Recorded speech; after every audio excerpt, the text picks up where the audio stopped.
Rain or showers moving north. Now, by the afternoon, it's central and eastern Scotland, as well as northern and eastern England, where we'll see the more persistent rain. Feeling quite cold, I think, around eastern Scotland with an onshore flow. But warmer weather for Wales, the southwest, Northern Ireland, with some brighter skies, but also some heavy showers developing by the evening. Those showers eventually start to peter out through the night, and the more persistent rain towards the east and the north becomes focused across the far northeast of Scotland. Elsewhere, a lot of drier weather by the start of Wednesday, but also lower clouds, mist and fog, particularly around western and southern shores. So I think a slow start to Wednesday. Eventually the cloud will lift and break up. We'll see sunny spells developing. The rain in the far northeast slowly peters out. It stays cold here, but where we get the sunny spells elsewhere, it's going to feel warmer. There'll also be some heavy showers. Even warmer still on Thursday and Friday, with highs in places of 22 Celsius.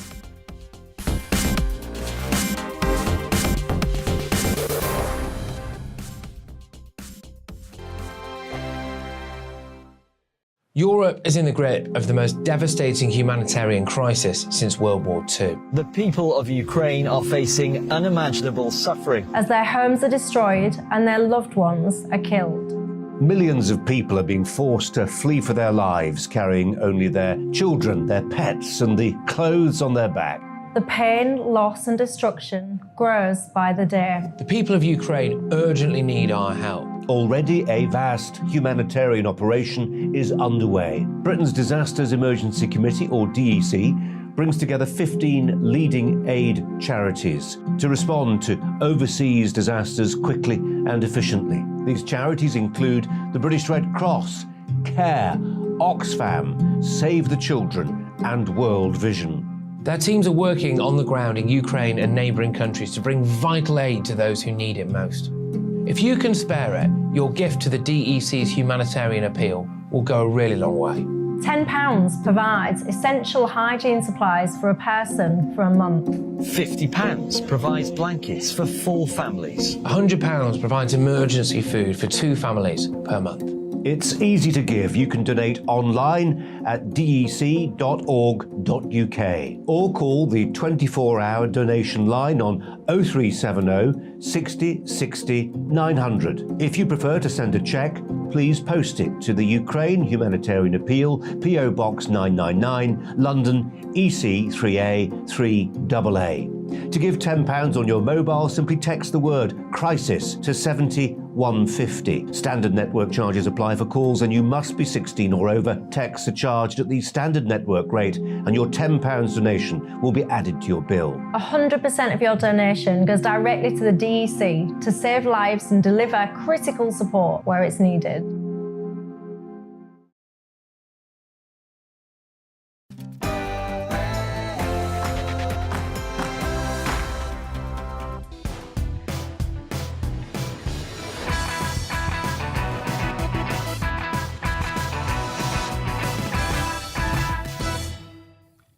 No spin, no bias, no censorship. I'm Dan Wootton. Tonight, as a homegrown terrorist is found guilty of murdering Tory MP Sir David Amess, why are the left and the MSM so reluctant to confront the Islamist extremism that led to this bloodbath?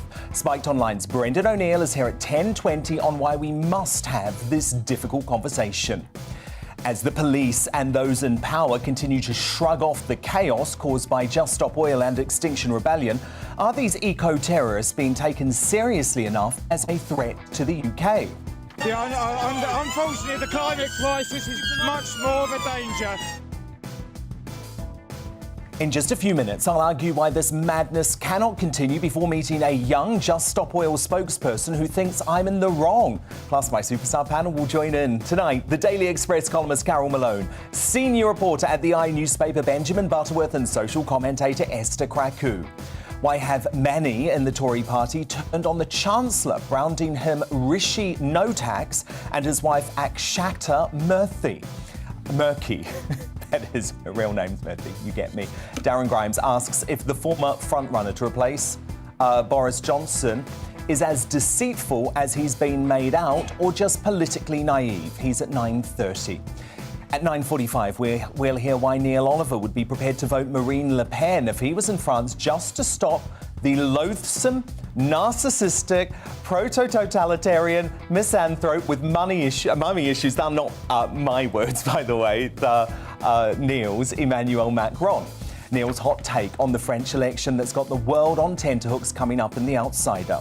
Should NHS bosses really be calling for new COVID curbs, including the return of masks and limits on indoor mixing? We'll battle that out at 10 p.m. Is Nicola Sturgeon right to allow 16-year-olds to become parliamentarians? We've got young voices on both sides of the debate in the clash at 9:20.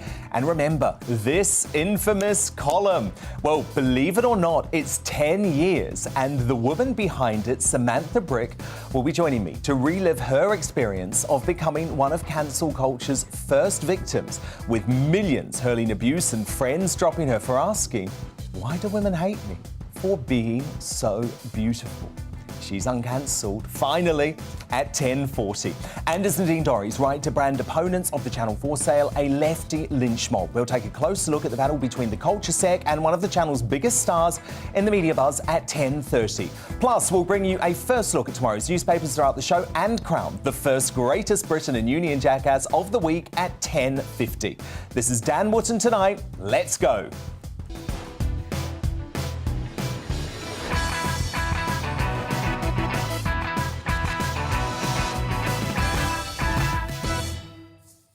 Just one thing first, though. It was just a few weeks ago that many folk, including lots of senior Tories and members of the right-wing media, were insisting that Boris Johnson just must go. Rishi Sunak is the obvious next Prime Minister, they assured us. Forget the historic majority. There was no way Boris could or should survive Partygate. You'll remember I didn't follow the rest of the MSM by advocating this position. In fact, I called for cool heads to prevail and said Boris must remain in post. Boris Johnson has made many fundamental mistakes, but he must be given an opportunity to turn things around, especially given he was elected with this massive personal mandate. Don't get me wrong, Boris Johnson has failed on many counts, as all Prime Ministers do.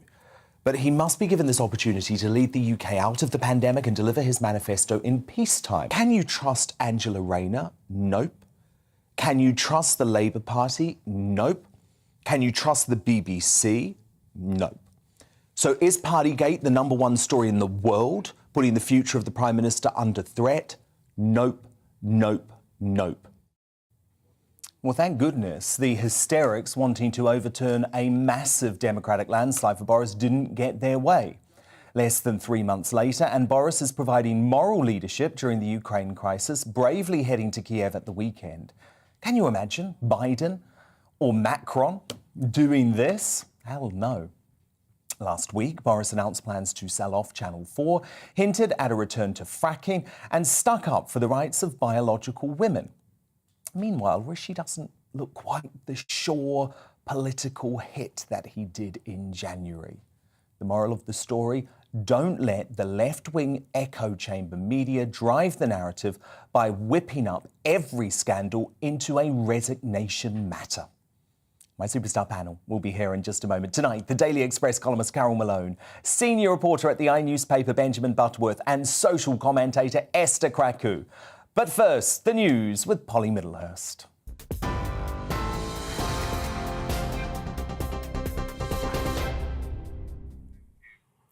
Good evening. Ali Harbi Ali is facing life in prison after jurors today just took 18 minutes to convict him of the murder of Sir David Amess. 26-year-old Ali repeatedly stabbed the Conservative MP in his Essex constituency last October.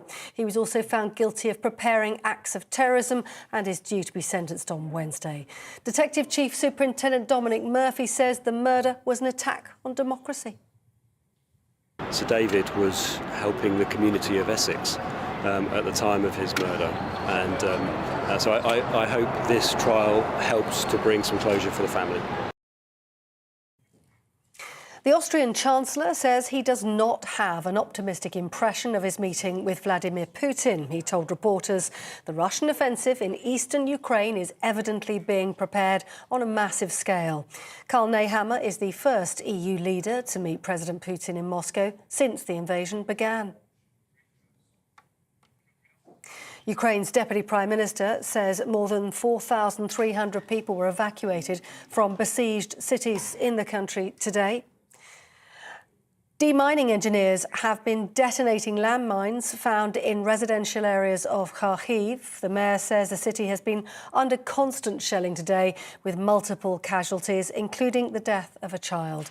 In the north, rescuers, meanwhile, are searching through rubble for those missing in a town near Kyiv. President Zelensky says the situation in Borodyanka is significantly more dreadful than in nearby Bucha, where locals say dozens of civilians were killed by Russian troops last week.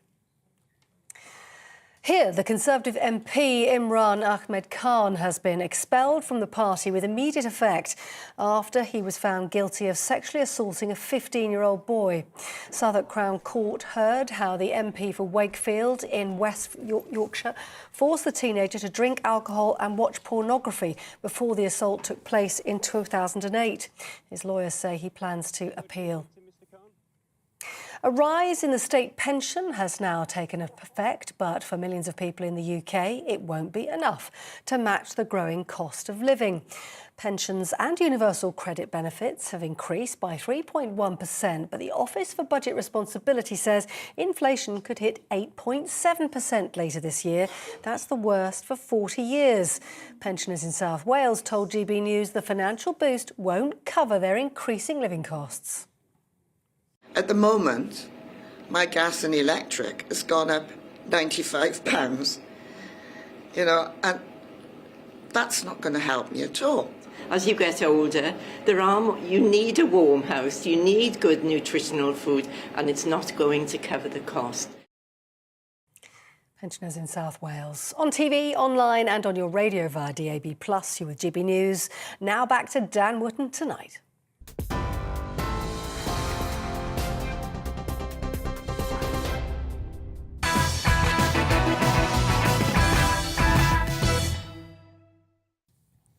The eco-terrorists of Just Stop Oil and Extinction Rebellion march on, wreaking havoc on society by causing a third of Britain's southern petrol stations to run out of fuel, and the police and those in power seem to continue to shrug off this criminal activity by the delusional green extremists. Hey everyone, so we're just currently on top of Great Terminal Loading Bay. We have around 40 people that have climbed on board. The police have just turned up, but it looks like we're going to be here for a very long time. It's time to stop watching the news. It's time for us to be the news. I was arrested the other day and I was searched, and I told the officer searching me that I had an injured hand. I have a burn. And at the end they said, "We found no sign of a burn. Do you have anything to say to us?" I'm fighting for my life. It's all right, they're not going to run us over, they're just trying to scare us with their big noises. You are putting your lives I understand that. Yeah, unfortunately, the climate crisis is much more of a danger. Now, I am all for the right to protest. I've stood up for that for the past 2 years in the COVID era, where anti-lockdown and vaccine mandate groups were stamped out by the authorities faster than you could say, "Where's your vaccine passport?" But XR and Just Stop Oil are not peaceful protesters. And if their cause was more sinister, there is no way police would stand blindly by and allow this madness to continue. A reminder that the 2000 Terrorism Act states, terrorism means the use or threat of action, where the use or threat is designed to influence the government and the use or threat is made for the purpose of advancing a political or ideological cause. Action falls within this subsection if it involves serious damage to property, endangers a person's life, creates a serious risk to the health or safety of the public or a section of the public, or is designed seriously to interfere with or seriously to disrupt an electronic system. Of course, that's exactly what these eco-zealots are doing. And by the way, they set their cause back years by turning off ordinary Brits like me, who acknowledge we must protect the environment, but want to do so in a sensible, slow and practical manner that doesn't cripple our economy by rushing too soon into net zero. given we're only responsible for less than 1% of global carbon emissions. If only we were allowed to be more like this frustrated driver in the Netherlands, who wasn't going to let the Extinction Rebellion nutters stop his journey.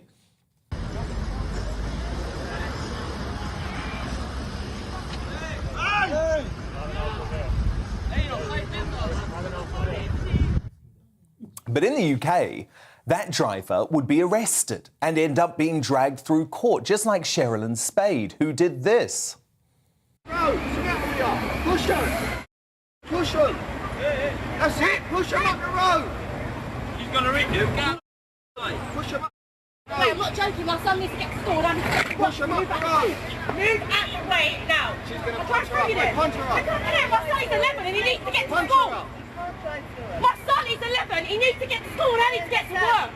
So move out the way then. Move out of the way and let me get my son to school. Hey, look, that's it! That's it! Push him! Go on! Push him! Get out the road, you silly... Someone needs to move them out the way. Move out of the way now. The irony, of course, is that Sherilyn is the only one in that clip who was convicted of any crime. So over the weekend in Warwickshire, the eco-mob say they've dug a tunnel under a tanker route to block deliveries. And Essex Police Assistant Chief Constable Glenn Pavelin said, "We cannot stand by while criminal acts are being committed and lives are being put at risk in the name of protest." It's already cost £1 million in police action, money the country doesn't have. The Home Secretary, Priti Patel, is absolutely right to brand the idiots causing fuel shortages as fanatical and frankly dangerous. But what's she going to do about it? It's not as if these groups failed to warn her of their plans, and given their utter hysteria, the criminal activity is only going to get worse, especially if they feel they can get away with it. But to respond now, my superstar panel. The Daily Express columnist Carol Malone, senior reporter at the newspaper Benjamin Butterworth, and social commentator Esther Kraku. So we're actually going to have someone from Just Stop Oil with us in just a moment. But Carol Malone, your reaction first to what's been going on this weekend. You know, it is shocking, you know. I was looking at some of the people on that protest line. A lot of them are pensioners. A lot of them are students, people who don't work, don't have any responsibilities in life, and people who don't have the kind of money worries that the vast majority of the population have. They have to get to work. The rest of us live in the real world. We have to get to work and we have to earn money. You know, I think now anyone who sits in the middle of a road or glues themselves to something, let them stay there. Drive round them. Let's do what we have to do. If they want to sit there and stay glued to a pole or a banister for a day and a half, let them do it. We should just ignore them and get on. I mean, you know, I completely understand the frustration of that woman in the car there. You know, she had a kid, she was trying to get to school, other people are trying to get to work. It is shocking what is happening, and the cops aren't doing enough. Patel can say as much as she wants how dangerous and fanatical they are, but I'm afraid the laws aren't tough enough, and even when they get to court, they're not being given appropriate sentences. Benjamin, I'm right, aren't I, when I say these are eco-terrorists? You know, this is your hobby horse, is to call them terrorists. And well, I'm just quoting the Terrorism Act. Yeah, but I think it rather takes quite flexible words out of context. You know, a terrorist is the heinous individual that was convicted of killing Sir David Amess today. A terrorist isn't someone who very annoyingly glues themselves to the roads. But look, and I've said this before... What happens if they blow up an oil tanker or there's an accident and someone dies around oil? That would be considered terrorism, would it not? It would, yeah, if they did that on purpose. They're breaking into oil depots. They're taking angle grinders with them into oil depots. That is dangerous. And Esther Kraku, the police are saying that lives are being put at risk. Exactly. And, you know, I'm often reminded how different things work in this country, because if this was in, I don't know, China or Indonesia or India or one of the major polluters, people that they should actually be countries they should actually be targeting, this would have ended very differently. I think the biggest issue, and you're right, this has been a massive fail for the Home Secretary, but the biggest issue with this is the contrast with how these protests are being treated to how the lockdown protesters were treated. Entirely. And it's vastly different. And the fact that they can disrupt public life in Britain with such impunity just shows how much, you know, our local laws have failed because they don't actually care. They're not scared. The thing is, I agree with Carol and Esther that this level of disruption is actually completely inappropriate. But, of course, you don't share that view because you celebrated and applauded the Canadians who shut down the entire city of Ottawa. Absolutely. And they're two completely different situations, If you're trying to get your kid to school or you're an ambulance trying to get through the centre of that city, it doesn't matter whether you're sticking yourself to the road over oil or sticking yourself to the road over vaccine mandates. It was the same thing, and you're a hypocrite for defending the Canadians. It's completely different, which is the point that I made right at the top of the digest, where I said that peaceful protest and civil disobedience, absolutely within the law, that is fine. And I absolutely supported it when it came to the vaccine mandate. What is the difference between the two people? Do you not understand what the difference is? I've just pointed out to you why these folk are eco-terrorists. But look, I want to bring in Zach, who is our guest tonight. Now, Zach is 15 years old. He is a member of Just Stop Oil, and he was arrested, actually, last week after protesting at the Essex oil plant. Zach, do we have you with us? Yeah, hi, Dan. Thanks for having me on. Great to have you. Now, look, Zach, what I would say to you is at 15 years old, are you really prepared to put what could be a great life on the line for these people in Just Stop Oil who I believe are taking advantage of you? Yeah, well, I guess that's a really interesting question, Dan. And I think the most important thing to remember here is that the future which you're talking about here, which I think a lot of us, especially people my age, kind of look forward to, is really hanging in the balance. And that's not just some opinion that I've pulled out of the air. That's the science telling us that the future of the youngest people in our society is hanging in the balance as a result of climate change. Carol Malone. Zach, have you ever paid a household bill in your life? No, I haven't. Have you ever had a job? I think these questions are Have you quite ever frankly had, no, the irrelevant. questions I'm asking I think you know have you the ever answer had to these any questions. real responsibility where the people that you are thwarting, you're stopping people getting to work in the midst of a cost of living crisis where they are having to make choices whether to heat their homes or feed their kids, or they're going to keep a roof over their head. And you are stopping that from happening, never having had any responsibility in your life. It's interesting that you mentioned the cost of living crisis. We know that the cost of living crisis is being quite literally fueled by the fossil fuel industries, while their CEOs are being let off scot-free. Bernard Looney, the CEO of BP, said he had made more money than he knew what to do with. He's reading off the script. Ordinary people are being absolutely trashed here. And you're not answering questions. This is what zealots like you do. Can I I'm not a zealot. I am a concerned person. I'm a very concerned person. Can I ask you a question? When I was 15, I certainly was preoccupied with other things. I just want to know, do you feel like you know enough of this? Just going back to Carol's point, never having had a job or any real responsibilities, do you feel like you know enough about what's actually going on to feel like you're justified to disrupt public life in the way that you're doing? I think all I need to know is the current science, which people from the IPCC, the International Energy Agency, are telling us. I think that's what I need to know here, and that's why I'm doing these things. That's why I'm... Having never had a job or children or responsibilities? I don't need to have had a job to know that the science is incredibly concerning here. So David King, last year, he was the former chief scientific advisor to the UK government. So we have 3 to 4 years to determine the future of humanity. He's the former chief scientific advisor to the UK government. Okay, Benjamin, the IPCC's latest report. It is absolutely... I've heard a lot about IPCC, absolutely. Benjamin, do you want to come in? I presume you support what Zach's doing. Well, Zach, I think it's an inspiration that you're so engaged at 15. The first political activism I ever did was to oppose a power plant when I was 10 years old. Good Lord. So what I was wondering is, to people at school, the people of your age that you know, how do they feel about this? Are they worried? Are quite a few young people worried about this issue and thinking about it? Yeah, 100%. Lots of young people like myself are gravely concerned with the climate crisis. And it's not just some loopy lefty idea that's been plucked out of the air. It's a genuinely serious situation that we're currently in. And Zach, it's interesting. Scientist...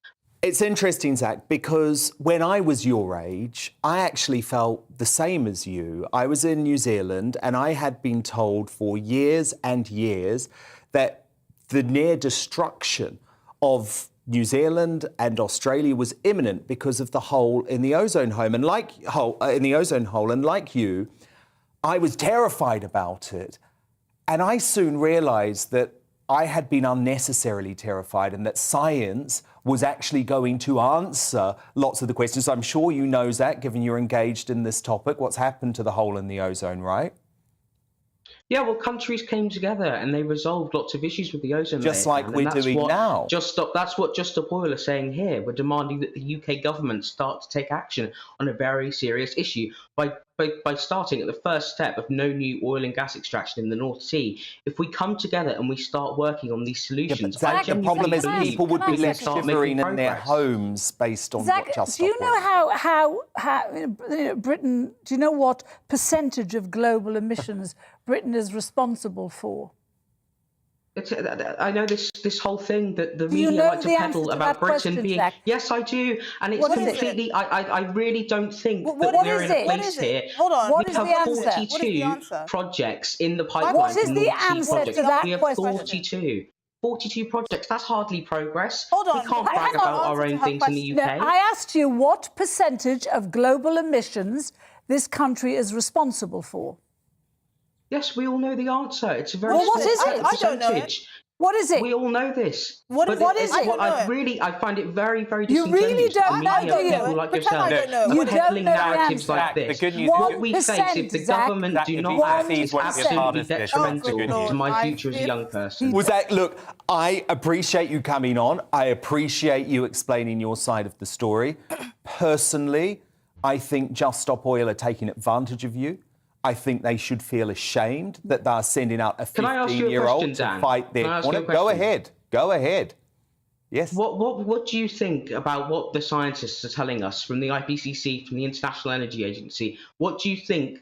What can you read between the lines and see what the International Energy Agency said in 2021 when they said if we're serious about tackling the climate crisis, we can have no new. I know all the lines. What do you think about that, Dan? What I think about it is that they're unnecessarily scaremongering. The UK is leading the world in the push to net zero. I actually think we're doing too much too soon. Your focus and Just Stop Oil's focus should be on China. It should be on India. It should be on the US. It should be on Australia. It should be on Thailand. You should be proud of what the UK is doing to decarbonise. But Zach, what I want to make sure is that your family members are not left shivering in their homes next winter when they're unable to afford their electricity bills. But Zach, as I say, I believe that you have the right intentions. I feel that you've been badly misled. And as I say, I was just like you as a teenager. And I think what you're going to find, I'm just following the science, Dan, and I'm you're going to sure get you to my are as a age. young person We're too. all going to be I here, find and it- you're going to I find realise it that really you've been terribly upsetting misled. That you're putting your career before the future of humanity. I find that very, very upsetting. What do you mean? That you're here on national TV. You're here on national TV saying we don't need to be concerned that the scientists are lying. Didn't say Why would that. they lie? It's absolutely ludicrous, Dan. No, I didn't can't say that. believe you're coming out with this stuff. Zach, I don't think you listened to what I said. I said that the UK should be proud of how we are leading the charge in the Western world to decarbonise. I actually personally believe we're doing it too We've got fast, 42 but we're doing projects great. in the pipeline for North Sea, Dan. 42 Yes, projects in and the Zach, pipeline. you don't want to hear it, but I think we need to get fracking as well, because we've got to do things temporarily in order to get ready. But Zach, do come back. You've got a big career ahead of you. Please don't. Put it this way, I think in a couple of decades' time, you're going to realise you were terribly misled. But thank you so much for the conversation, Zach, from Just Stop Oil. My superstar panel, thank you too. Carol Malone, Benjamin Butterworth and Esther Kraku. They are here all night. But coming up, why have many in the Tory party turned on the Chancellor, branding him Rishi No Tax and his wife Ashkata Murky? Darren Grimes asks if the former frontrunner to replace Boris is as deceitful as he's been made out, or just politically naive. He's at 9:30. But up next, is Sturgeon right to allow 16-year-olds to become parliamentarians? We'll debate the First Minister's latest questionable move with young voices from both sides of the debate next. I want to know what you think too. Email me at dan@gbnews.uk. Tweet us using the handle @GBNews, and we've got a poll running there too. The results after the break. Hello, I'm Aidan McGivern from the Met Office. Warmer and drier weather is on the way for this Easter weekend. But before that happens, some cloud and rain to talk about. Those outbreaks of rain are currently moving around an area of low pressure which sits to the southwest of the UK. With that low to the southwest, various features are running north as we go through tonight and introducing a lot of cloud and showers, as well as longer spells of rain. For example, northern and eastern Scotland turning particularly damp through the early hours, with further heavy showers moving up from the south by the end of the night. Even some rumbles of thunder for Wales and the southwest. 10 to 12 Celsius at the crack of dawn on Tuesday. In the south, 5 to 6 further north. But a lot of low clouds, mistiness awaits us as we start off Tuesday, and further bands of rain or showers moving north. Now, by the afternoon, it's central and eastern Scotland, as well as northern and eastern England, where we'll see the more persistent rain. Feeling quite cold, I think, around eastern Scotland with an onshore flow. But warmer weather for Wales, the southwest, Northern Ireland, with some brighter skies, but also some heavy showers developing by the evening. Those showers eventually start to peter out through the night, and the more persistent rain towards the east and the north becomes focused across the far northeast of Scotland. Elsewhere, a lot of drier weather by the start of Wednesday, but also lower clouds, mist and fog, particularly around western and southern shores. So I think a slow start to Wednesday. Eventually the cloud will lift and break up, and we'll see sunny spells developing. The rain in the far northeast slowly peters out. It stays cold here, but where we get the sunny spells elsewhere, it's going to feel warmer, but there'll also be some heavy showers. Even warmer still on Thursday and Friday, with highs in places of 22 Celsius.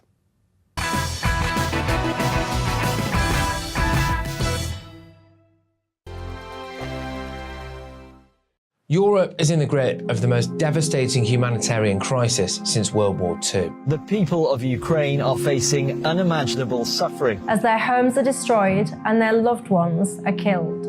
Millions of people are being forced to flee for their lives, carrying only their children, their pets, and the clothes on their back.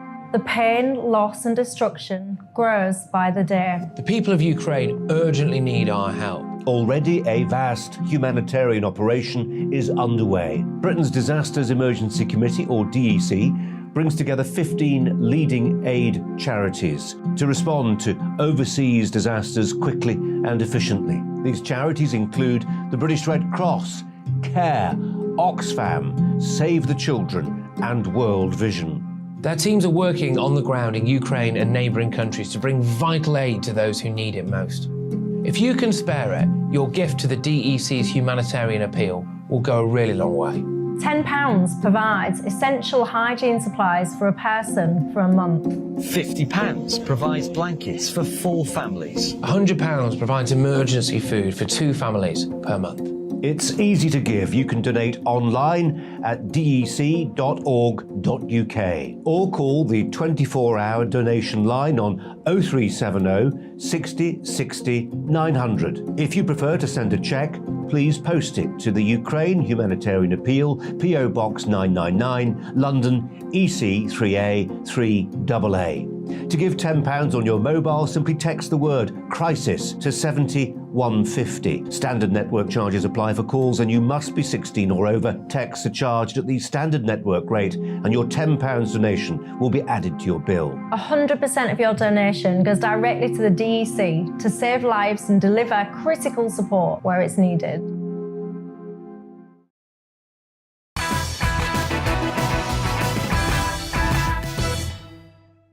A cup of tea. Neil Oliver and Darren Grimes coming up. But now, The Clash. Thank you very much. Despite not being old enough to drive, enjoy a cold beer on a hot day or even buy a lottery ticket, scheming Sturgeon and her SNP cohorts now calling for 16-year-old children to be able to stand for Parliament in Scotland. The controversial plan would see the current legal age dropped from 18 by the next Scottish Parliament election in 2026, and it's expected to gain strong cross-party support in Holyrood. Why the SNP want impressionable young kids in Parliament is anyone's guess. Exactly what kind of insight and life experience will well-intentioned yet woefully green children bring to the table? This, of course, comes a few years after the SNP lowered the voting age in the Scottish Parliament and Council elections to just 16. Of course, it remains 18 for Westminster votes, while other UK broadcasters have a habit of ignoring Sturgeon's wild ideas. I'm intent on keeping her honest and accountable. And this is one fag packet idea that we're not going to let slip. So tonight I'm asking you, is Sturgeon right to allow 16-year-olds to become parliamentarians? Send in your thoughts to dan@gbnews.uk. Tweet them to me at GBNews. We've got a poll running there too. But we're going to debate this tonight with youthful gusto. I'm joined by Ella Robertson-McKay, Chair of Conservative Young Women, Young Conservative Network Chair Daniel Granger, and former SNP councillor for Glasgow, Austin Sheridan. Austin, you think this is a great idea, right? Absolutely. I mean, I think that the more we can do to engage young people in politics, the better. And if we can trust them to select our politicians in our councils and in our national parliament, then we should trust them to be able to stand as a candidate as well. However, let's make no mistake, by lowering the age to allow young people to stand doesn't mean that overnight we're going to see young people elected to Parliament, which is actually a shame. Even right now, at 18, it's very, very seldom that an 18-year-old could be elected to Parliament. I was one of the few that at 19 years old, I was elected to the Glasgow City Council. And you thought you were old enough, Austin? Sorry? You thought you were old enough at 19? Well, I had the life experience of being a young person, and I think that that's important to bring to the table, as well as so I think that what we need is to have a cross-section of society in our councils and in our parliament, and in all political parties, from the SNP to Conservatives to Labour and Liberals, we have lots of young people that are engaged who can make a contribution. So why not allow the public the opportunity to elect them if they so wish? OK, Daniel Granger, from the Young Conservative Network point of view, why is he wrong? Why are the SNP wrong? Well, from my point of view, I mean, this is the same SNP government that 3 years ago thought that 16-year-olds needed a permanent state minder under their named person policy, which was struck down by the Supreme Court. So it does seem a bit rich to me. These are people with no life experience. They're just sitting their first set of exams. And I don't know about you, but sitting in a set of major exams with life-changing consequences and then going in to be an elected representative does seem like a rather big job for these young people. And it also seems to me that you're going to have young people who've never paid tax, they've never dealt with life-changing and huge decisions, they've not contributed or have that experience in public life. Don't get me wrong, young people in politics is fantastic. We want to see young people go far and get involved. But that's not at the elected level. That needs to be through their local political parties. Because, I mean, you've got one extreme where young people tend to move a lot during their development years from left to right or right to left. It's quite common. I have friends I went to school with who were ardent SNP supporters and are hardcore conservatives. It's quite common. So I don't see that there's that mental development that's hardened up in those views. And it's just not for me. I don't think it works for Scotland, and I think it would actually harm young people's interests in politics. I mean, Ella. OK, Daniel, thank you. Ella, you're chair of Conservative Young Women. Could you argue this is a way to get people more engaged with politics, get young people more into it? I think we have to see this for what it is. This is a pure diversion tactic by the SNP to distract from their absolutely appalling record at local level ahead of the local elections. This is talking about people who would be eligible to run for Holyrood in 2026, which means they're 12 years old right now. And my friends and family in Scotland are much more concerned about helping the 12-year-olds catch up with the 2 years they missed of school, rather than figuring out if they should be standing for Parliament when they're 16 years old. Additionally, look, I was on the Scottish national debating team when I was 17 years old. You would not have found a nerdier political keynote than I was. And I had no business standing for Parliament at 16 or 17. These are people who are going to be responsible for casework. You're going to have, with the cost of living crisis, you're going to have people in their 40s, 50s and older coming to you saying, please help me pay my bills. Please help me prevent my house from being repossessed. And quite frankly, when you're 16 or 17 years old, you have no legal right to do any of those things. So whilst, I completely agree with Austin and all of the young people who want to have young people represented in politics, 16 and 17 years old is taking it far too far. And let's face it, it's a gimmick. It's another gimmick by the SNP to distract from their appalling record. Austin, what do you have to say to Ella saying this is all about the SNP trying to cover up for being a failed government? Well, when you're 16 and you do legally become an adult in Scotland, you do have the right to marry. You can't own your own property legally at 16. So I don't see why you can't stand for Parliament if you so wish, or our councils. But what I can say is that this has been a long-standing policy of the SNP. So if you were saying it was a distraction or a flash in the pan thing, that's inaccurate, because it's certainly been something that we've been campaigning for a long time, and it's something that we will continue to do. And we've been successful in lowering the voting age. Now it's time to complete the process by allowing the public to decide if they've got a 16-year-old candidate in their area and they wish to elect a 16-year-old to represent them, then that's their choice. We should trust the electorate. Ella? I think it's really important to note that this is a typical tactic by the SNP to stir up nationalism amongst young people, to get them whipped up about a controversial policy in order to spread nationalism, in order to break up the United Kingdom. And to be honest, I think that's wrong. I think we should be absolutely letting kids be kids. These are children whose lives have been absolutely, and education have been destroyed by the pandemic. The last thing we should be doing is trying to drag them into a political battle in some local association where we all know it can get pretty heated. We should let kids be kids, let them focus on their education, and when they've got the life experience to come back and run for council as Austin did, or run for Holyrood at a later date, then we should welcome them with open arms. But 16 and 17 years old is absolutely not on.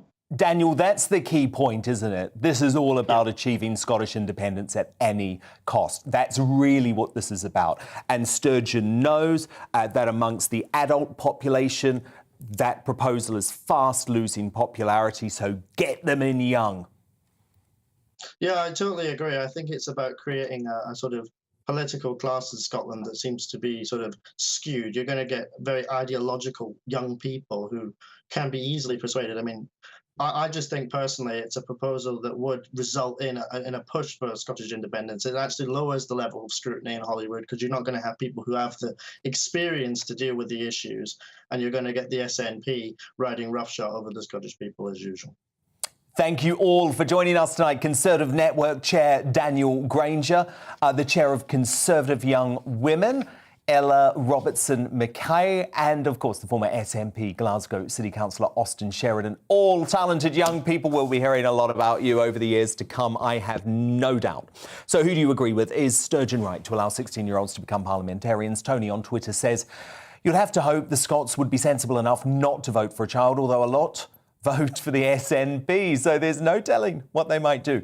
Jim says there are some bright youngsters out there. They sit on school council and should be encouraged to develop their talent. These are my thoughts, not an endorsement of Ms Sturgeon.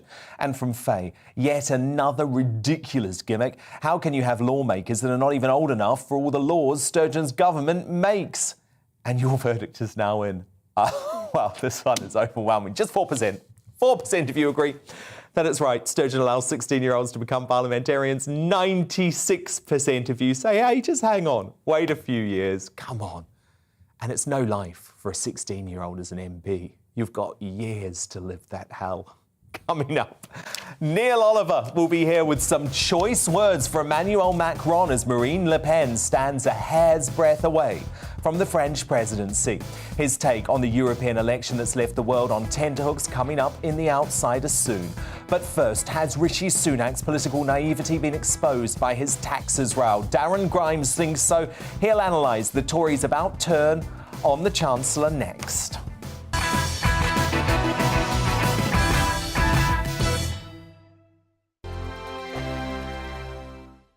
Europe is in the grip of the most devastating humanitarian crisis since World War II. The people of Ukraine are facing unimaginable suffering as their homes are destroyed and their loved ones are killed. Millions of people are being forced to flee for their lives, carrying only their children, their pets, and the clothes on their back. The pain, loss and destruction grows by the day. The people of Ukraine urgently need our help. Already a vast humanitarian operation is underway. Britain's Disasters Emergency Committee, or DEC, brings together 15 leading aid charities to respond to overseas disasters quickly and efficiently. These charities include the British Red Cross, CARE, Oxfam, Save the Children and World Vision. Their teams are working on the ground in Ukraine and neighbouring countries to bring vital aid to those who need it most. If you can spare it, your gift to the DEC's humanitarian appeal will go a really long way. £10 provides essential hygiene supplies for a person for a month. £50 provides blankets for 4 families. £100 provides emergency food for 2 families per month. It's easy to give. You can donate online at dec.org.uk or call the 24-hour donation line on 0370 60 60 900. If you prefer to send a cheque, please post it to the Ukraine Humanitarian Appeal, PO Box 999, London, EC 3A 3AA.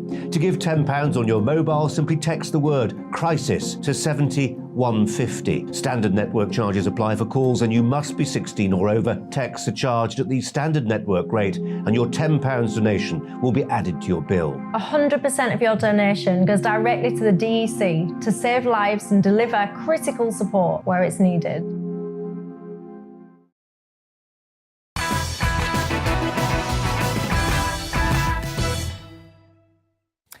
Neil Oliver and Brendan O'Neill on the way, but first Darren Grimes is here, and with the under fire Chancellor now being dubbed Rishi No Tax and his wife Akshata Murky dig at their unravelling tax and residency affairs, Westminster is rife with chatter that Sunak could be close to quitting Downing Street for good. The man in charge of the country's purse strings had housewives swooning over his hoodie-wearing antics inside Number 11, and he was tipped to be a natural successor to Boris Johnson. But just like the economy, during COVID, Rishi's political ambitions appear to have crumbled quicker than you can say non-dom after his wife's tax status was dramatically revealed last week. Throwing the headache of his green card affair, Rishi was revealed to have been a US citizen for more than a year after becoming Chancellor. And critics are asking whether Sunak has been outright deceitful or simply just naive. Now, I've been very clear that I think there's a lot of politics of envy going on here and have absolutely no issue with Rishi's riches. But Darren Grimes, after the latest green card revelations, is the Chancellor now in genuine political trouble? You're absolutely right, Dan. I think to preface your own opinion there by saying that we absolutely mustn't get into the realm of the class warfare and the politics of envy, which I think some commentators definitely are, by the way, Dan. So really important, and I'm so glad that you said that.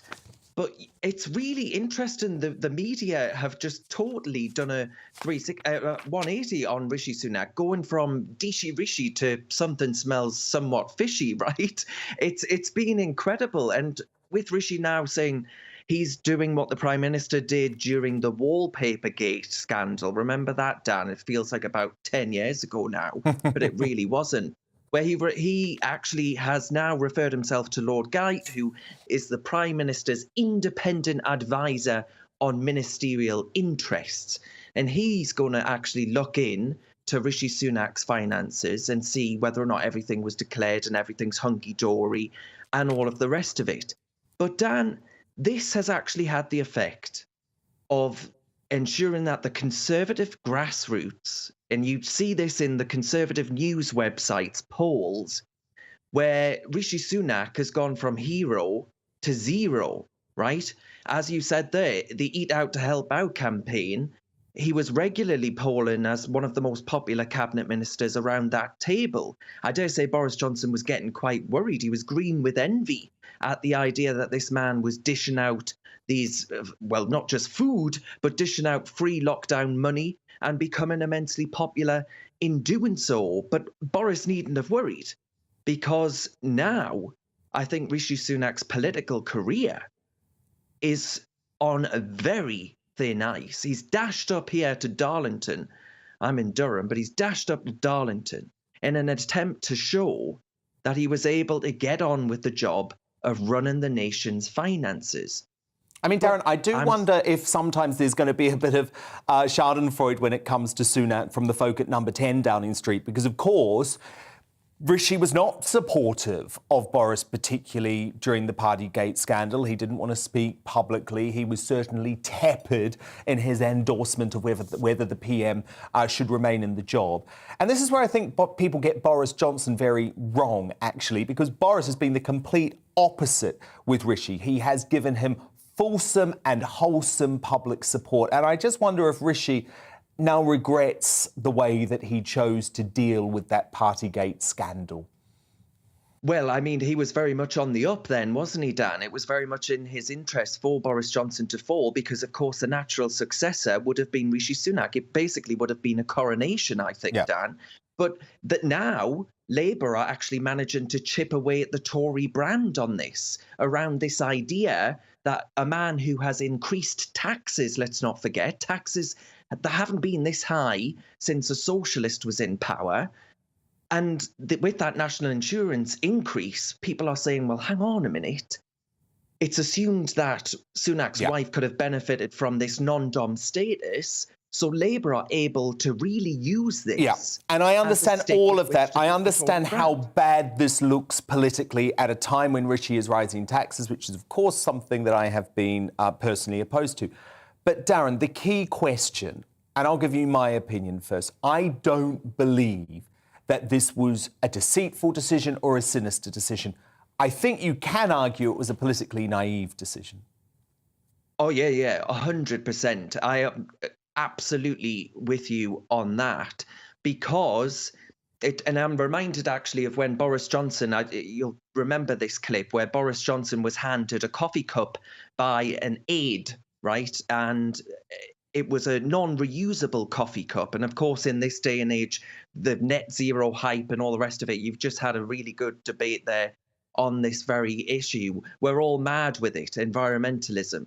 He was handed this coffee cup and another aide, quick as a flash, snatched the coffee cup away from him before he could be seen taking a sip from a non-environmentally friendly receptacle. Now, Rishi Sunak should have realised that his family's tax affairs, Dan, if he was any serious politician, he would have realised that this was going to make him go down like a bag of sick with the electorate, because they would say, hang on a minute, is this special privileges for your family whilst the rest of us are really struggling at the minute? And I actually think he should have recognised, if he was a politician worth his salt, if he was a politician, I was just watching a documentary on Margaret Thatcher yesterday, if he was a politician like those back in those days, he would have been able to recognise that this was a live wire issue. And he's clearly just not a very good politician, I'm afraid I've concluded. So, Dan, I do think his political career, certainly his leadership bid, is out of the window, no question about that. And I wouldn't be surprised if he actually stands down before the next election. That's how serious this is. Quite extraordinary for a Chancellor. Fascinating prediction, Darren. No, fascinating prediction. Of course, he did have a meteoric rise because of Boris Johnson backing him so significantly when he lost his first Chancellor in Sajid Javid. And I guess the fall could be just as brutal. But again, I'm going to warn everyone, let's not buy into the Labour narrative here. Let's not buy into the left-wing narrative. Let's not buy into the MSM narrative. If Rishi Sunak simply made an honest mistake, I think he should be given a shot to clear it up. And of course, that's what the Guyot inquiry will do. Darren Grimes, thank you so much. Coming up, should NHS bosses really be calling for new COVID curbs, including the return of masks and limits on indoor mixing? We'll battle that out in the Media Buzz at 10 p.m, where we'll also get our first look at the newspaper front pages for tomorrow. But first, will Macron's COVID fascism create the next big political sea change after Brexit and Trump? Neil Oliver, tonight's Outsider, gives his verdict on an election like no other next.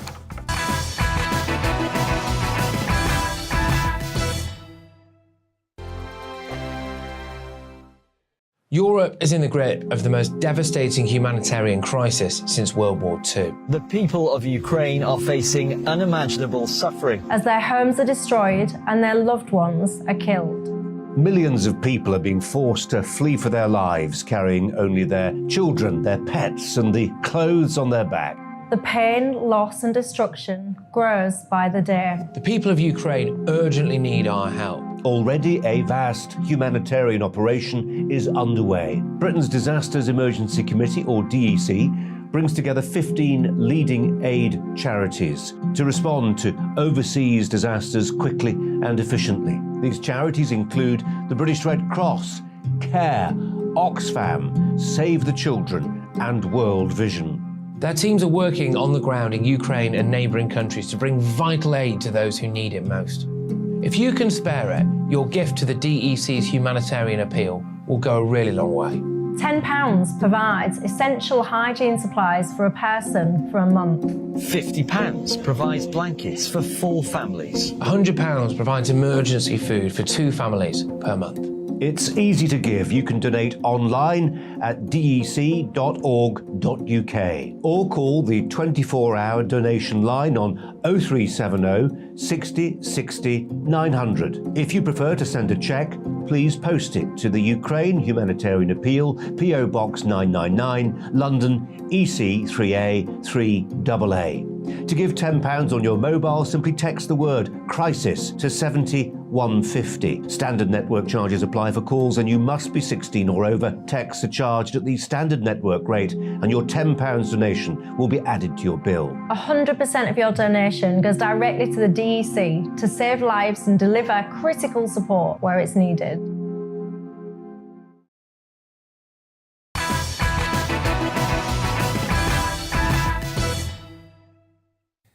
A first look at tomorrow's newspaper front pages coming up at the top of the hour. But first, Neil Oliver is tonight's outsider.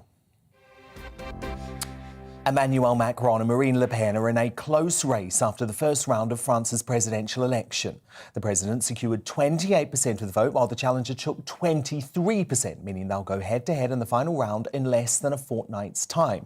These campaign efforts allow us to reach the runoff without having lost our composure, our calm and our determination, our absolute conviction that we can win this presidential election.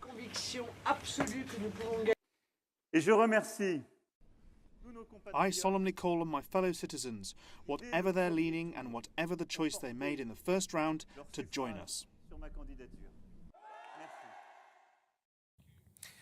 Partly fueling the dislike of Macron is his divisive COVID policies. In January, he vowed to piss off the unvaccinated, which he did by segregating society and keeping them out of it. So, Neil, are Macron's COVID chickens about to come home to roost? Well, to be quite honest, I mean, as an outsider, not my country, not my election, but as an outsider, I would like to see him ousted. I really would. He was part of that group of leaders, Trudeau in Canada, Ardern in New Zealand, leaders in Australia, where else? You know, the list is long. Austria, Italy, Germany. The mask slipped from those apparently, you know, we had been allowed to presume liberal democratic leaders, and they well, either they revealed what they really were underneath, which is to say proto-totalitarian dictators, or they adopted a suit of clothes and a script prepared for them by, you know, others. But in any event, we saw something about them that we had not previously known. Macron, you know, he was using water cannon and pepper spray and batons, I think rubber bullets as well, against his citizens. He said the unvaccinated were not citizens.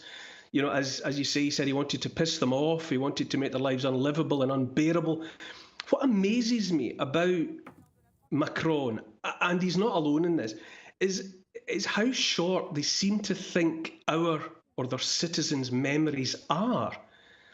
You know, it's only weeks, maybe months, since they were behaving in that way, stamping all over people's rights, operating like little petty Napoleons. And then with an election, suddenly for Macron, it's all about being a Democrat and a liberal and fighting for the freedom of all French men and women. I mean, does he think that these people have had their memories wiped? You know, that these people are goldfish once around the bowl and they come back unable to remember anything. And I would say, you know, in answer to your question, yeah, I would like to see the likes of Macron fall on this, because there has to be payback for what was done to people during the last 2 years.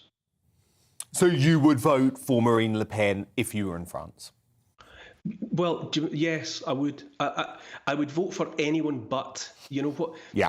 Le Pen is the unknown quantity. You know, we don't know what kind of leader she would be. We don't know what she would do in power because she's never been in power. So what would she be like? It's anyone's guess. And I think the fact that people don't know that, it might just be the fact that she is the person who might beat Macron.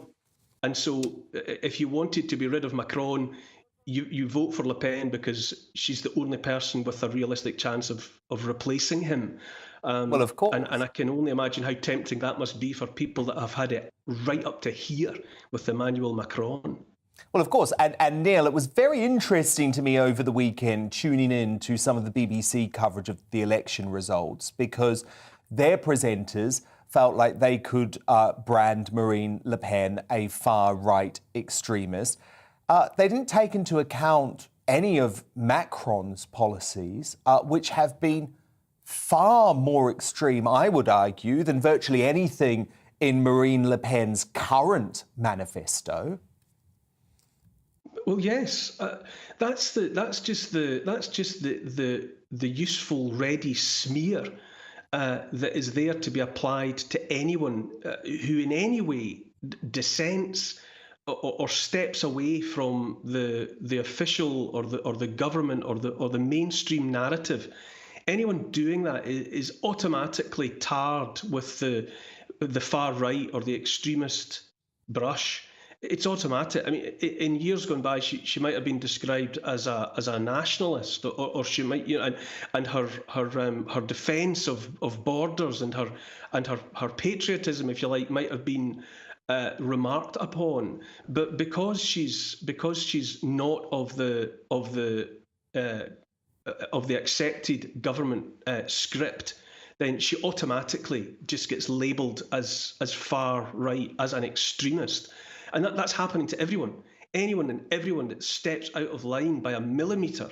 If you step away from if you stop reading off the laminated sheet that increasingly it feels like we're handed, then you're automatically tarred as far right. It's meaningless. Well, of course. Whereas I would argue that segregating society, which is literally what Macron did, stripping away all freedom of choice over what one puts into their own body, I would argue that is the definition of far-right extremism.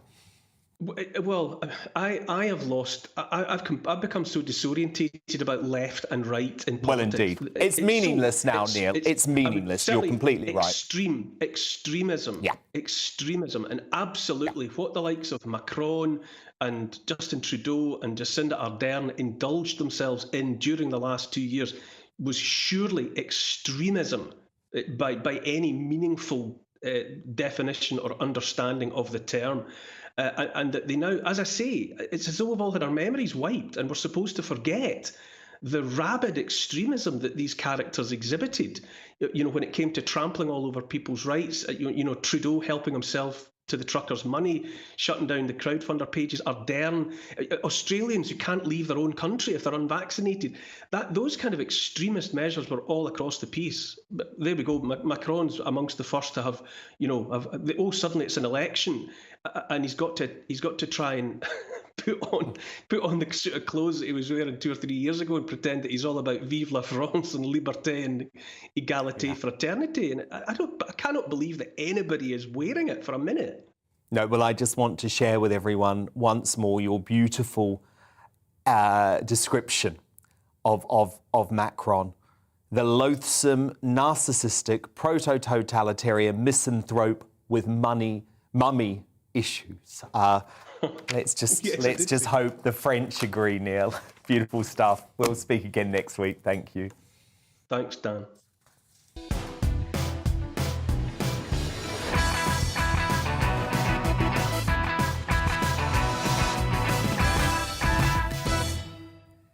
It's 10 p.m. I'm Dan Wootton. Tonight, as terrorist Ali Harbi Ali is convicted of murdering Tory MP Sir David Amess, when will we start having serious conversations about the homegrown threat of Islamic extremism?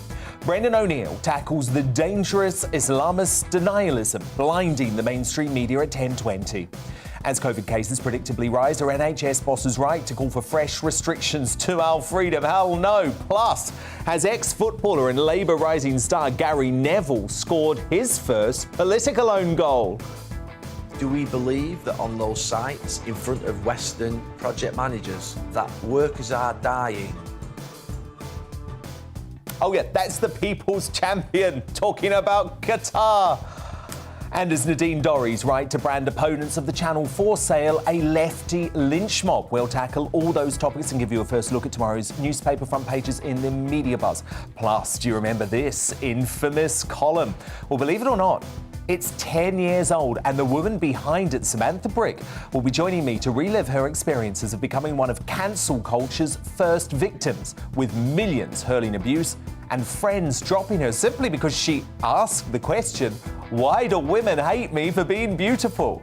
Samantha Brick, uncancelled finally at 10:40. Plus, I'll reveal my final Greatest Britain in Union Jackass of the week before the night is out.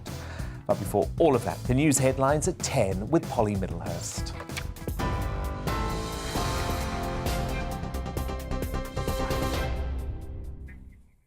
Dan, thank you. Our top story tonight. Ali Harbi Ali is facing life in prison after jurors took just 18 minutes to convict him of the murder of Sir David Amess.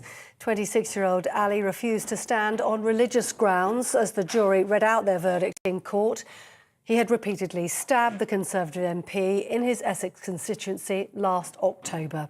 Ali was also found guilty of preparing acts of terrorism and is due to be sentenced on Wednesday.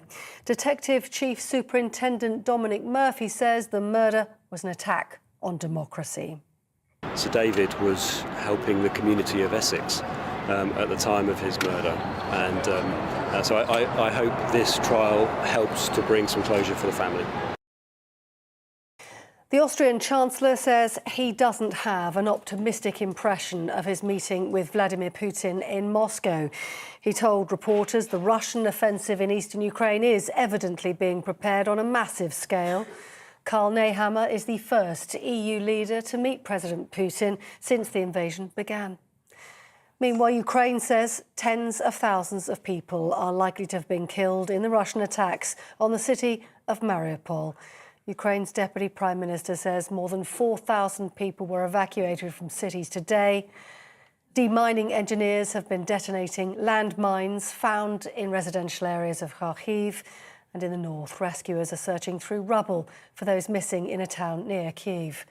President Zelensky says the situation in Borodyanka is significantly more dreadful than in nearby Bucha, where locals say dozens of civilians were killed by Russian troops. Here, the Conservative MP Imran Ahmed Khan has been expelled from the Conservative Party with immediate effect after he was found guilty of sexually assaulting a 15-year-old boy. Southwark Crown Court heard how the MP for Wakefield in West Yorkshire forced the teenager to drink alcohol and watch pornography before the assault took place in 2008. His lawyers say he plans to appeal. A rise in the state pension has now taken effect, but for millions of people in the UK, it won't be enough to match the growing cost of living. Pensions and universal credit benefits have increased by 3.1%, but the Office for Budget Responsibility says inflation could hit 8.7% later this year. That's the worst for 40 years. Pensioners in South Wales told GBNews the financial boost won't cover their increasing living costs. At the moment, my gas and electric has gone up £95, and that's not going to help me at all. As you get older, you need a warm house, you need good nutritional food, and it's not going to cover the cost. Pensioners in South Wales. On TV, online and on your radio via DAB+, you with GB News. Now back to Dan Wootton tonight.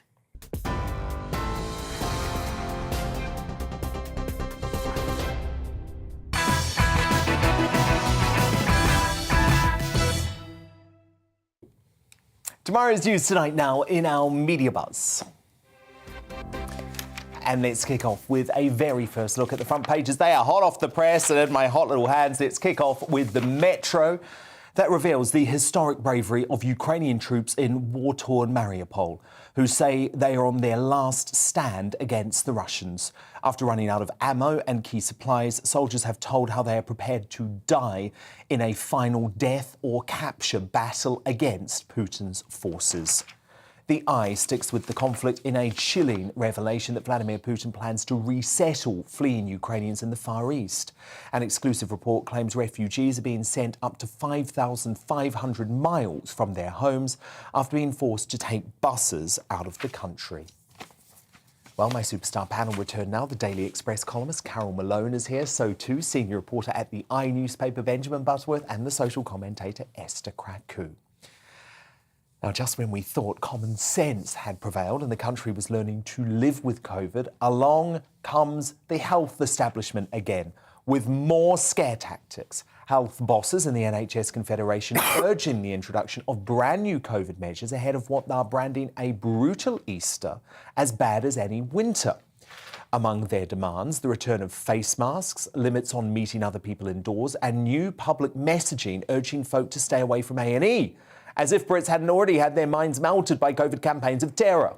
The group, which acts as a representative for hospitals and ambulance trusts, says these, quote, mitigating actions are necessary, as they believe the government has abandoned any interest in COVID whatsoever. Now, according to ONS stats, a record 1 in 13 people in England are infected with the virus, and with COVID inpatient numbers at their highest since February last year, perhaps you can appreciate why they're getting nervous. But what I'm nervous about is us slipping back into another cruel and destructive lockdown, a prospect that Boris Johnson Chilean said remained on the table in an exclusive interview on GBNews this weekend. I can't rule out something, Esther. I can't, say that we wouldn't be forced to do non-pharmaceutical interventions again of the kind that we did. I think it would be irresponsible of any leader, in any democracy, to say that they're going to rule out something that could save life. Esther Kraku, this is insanity, isn't it? It's absolute insanity. The NHS Confederation wanting to turn back the clock 2 years. Do they not get it? Well, this is over. 2 years is a funny number, actually, because that's the exact time on the NHS waiting list, 2 years. That is what happens when you turn the National Health Service into the National COVID Service. And, this is what really bothers me about this is because this is exactly what living with COVID looks like. It looks like, there will be times where there will be higher COVID cases and there will be times where there will be lower COVID cases. But we can't keep reverting back to this idea that we can just shut down the economy and shut down this country every time it happens. And we've already seen the dire effects of what happens when you lock down this country. I mean, look, what has happened to children over the last 2 years and the mental health crises in this country as a result of these lockdowns is unforgivable, in my opinion. And the fact that there's even a possibility we can go back to that is completely ridiculous. Carol Malone, let me just say to the NHS Confederation, there is no one who will ever tell me who I can mix with in my own home again. Ever. Full stop. It disgusts me that they're even contemplating this, and also that the NHS is continuing to scare people out of using hospitals. Shame on them. I think the NHS is using COVID as an excuse for not working properly. The NHS is dysfunctional. We've got to stop saying all the time, this is the best in the world. And, we can't keep it as the sacred cow that can't be criticised. The bottom line is, what this guy said today is outrageous. This outbreak has peaked, say, the ONS. They're saying that infections are down 4.6% and admissions are down by 7.6% in a week last week. So to say it's raging and out of control, it isn't. This is what's going to happen. As Esther says, this is living with COVID. This is what just like we live with flu. But what the thing about the NHS that is getting me now, we keep on. It's going to get another 12 billion very shortly this month to deal with COVID. More money to deal with something that they're clearly not dealing with. And I just think, just look at we've got to admit that there's something rotten in the NHS now. You look at all the things, look at Shrewsbury and Telford recently. 200 babies died, mothers died. Look at Stafford, 12,000 needless deaths. Look at, I think it's Bristol, where they lost 36 little kids who had heart operations. They died needlessly. And, all this is going, and the thing about all of those situations was whistleblowers who tried to save people and tried to save more harm were bullied out of the NHS. They were more worried about covering up their mistakes than they were about fixing them. That's why the NHS has to be changed. It has to be changed root and branch, right from the very... Right. Well, I agree with that. I actually agree with that, although I think it's a separate conversation to the issue of the fact that the NHS want to put these controls on our lives again, Benjamin. Surely even you, one of the most hysterical COVID-idiots I've ever met, and actually a big COVID hypocrite as well. Why? Because you wanted people to follow all of the rules and you didn't want to meet anyone who was unvaccinated. Then the moment the government who you didn't trust changed the rules, you were in a nightclub with 10,000 people. But anyway, surely even you must say to the NHS Confederation, butt out of our lives. Well, look, first of all, you know, Dr. Wootton, congratulations on qualifying as a medic. Oh, what a stupid argument. So I can't have an opinion because I'm not a qualified doctor. That's the sort of talk that should be left in March 2020, thank you very much. When you try to speak over the doctors that have helped so many of us, saved so many thousands of lives in the last 2 years. They've also killed a lot of people with lockdowns. Medical qualifications. But look, well, they've killed a lot of people with lockdowns. Just to answer your question. Vaccinated. Just to answer your question, you know, the reason I was so happy once life returned to normality was because I'd had my then both doses of the vaccine, and I completely trust the vaccine, and that's been my case throughout. And I think people that don't get the vaccine are the dangerous idiots who shouldn't be going out and about. But the law that I think should be changed... Here he goes again. Because Here he goes again. I don't think we should have a lockdown. I think that it should be illegal to force someone to come into work who is tested positive for COVID. And we know there are employers across the country doing that. We know that... Well, we're going to grind to a halt. We know that... Have you not seen all of the cancelled flights? We Well, I tell you, you won't be going on a flight if you've been forced to sit next to someone with COVID at work. If someone has a sniffle, do you never want them to work again? Because society will literally grind to a halt. If someone has COVID-19 and they've tested positive, they should not be forced to go and sit in an office with other people. He's right on that. But, you know, but how can you disagree with that? I do disagree with that. It is ridiculous. So, hang on. I'm not crazy. I'm correct. If Carol... I'm not crazy. I'm correct because you never used to say that when it came to colds. You never said that when it came to flu. No, I want people to be able to exercise common sense, Carol, which is that you don't have a tiny little sniffle. You can come in. If you're coughing and spluttering all over me, then show some respect and stay at home. But I don't want this to be judged by the law. But it is ridiculous that they're asking us to wear face masks. And this is the same organisation that didn't want to force its own staff to have the vaccine, which to me is just stupidity. You know, they can't tell us to wear face masks. But they shouldn't force anyone to have any medical procedure. I'm sorry. Well, I'm a bit different on the vaccines to you. I think we should have all been vaccinated because that helps society get back to normal. People have been vaccinated and have been getting COVID even more than once. Yeah, what exactly is the point? It's not protecting you. They ain't dead, that's the point. But yes, they aren't dead and you get it less severely most of the time. But we're now learning that infections are going down, as are hospitalisations, and deaths certainly are going down. So we can't be locked down forever, Ben. We can't. And that's fine with me. We can't be under restrictions. I'm just curious to think what you have willful spreaders of COVID, people that know they have it and either go out because they don't care or they don't have a choice. Sorry, that's ridiculous. Benjamin, have you never left your house with a little sniffle before? Of course you have, because it's called using common sense so that the world continues to operate. Common sense is that if you have a little sniffle or a bad sniffle, you get a COVID test in this environment. That is a responsible thing. So what is living with COVID look like? Do you know what, Esther? I think we should just scrap testing. Oh, absolutely. I think it's actually immoral to test at this point because this is not what living with COVID looks like. Oh, if you have a little sniffle... I'm sorry. We have given 2 years of our lives. This country has sacrificed too much in the form of mental health, in the form of the economy and smashing it against a brick wall. We have sacrificed too much. All those people that we got just COVID, need to let people get on with their lives. Who had mental health challenges because of the situation with you mean committed suicide? You think they'll be better off because you go You mean committed suicide? What are you saying to all those people that committed suicide because of the mental health crisis that took place because of these COVID lockdowns? Well, you don't commit suicide because it's not the 70s and it's not a criminal offence. But I don't think anybody that's had a mental health problem is going to be better because you've gone and sat and given them COVID while they're trying to make the NHS is screaming for more money all the time. They're saying that we've abandoned them. Where do they think that money's going to come from if the country has ground to a halt? Exactly. How are we going to make money? There isn't a money tree. Do you know why I think you have been so foolish throughout this? And what annoys me with folk like you, and I'll also put other crazy COVID hysterics like Devi Schroeder and Jacinda Ardern and Nicola Sturgeon, you're all in the same bucket for me. Go and look at what's happening in China right now. That's the policy that you wanted. That's the policy that you advocated. And society is breaking down, even in that communist country, because you wanted to push for a ridiculous, inhumane zero-COVID policy. Well, no, thank God. People didn't listen to folk like him. They listened to more sensible people, and sanity eventually prevailed. It's not all his fault. The reason Wacko Wootton can't debate what I've actually said, you have to build a straw man of what people in China do, because you know that I'm right to say that no one wants to sit next to someone with COVID in the office. I don't give Why a damn. can't you admit? I'm sorry. I don't give a also damn don't if want someone's sitting next to me We with also COVID. don't want to sit next to Do people not who think in the care. office. I'm sorry. I kind of do care about that. I think if you know you've got it, you should stay at home for a couple of days.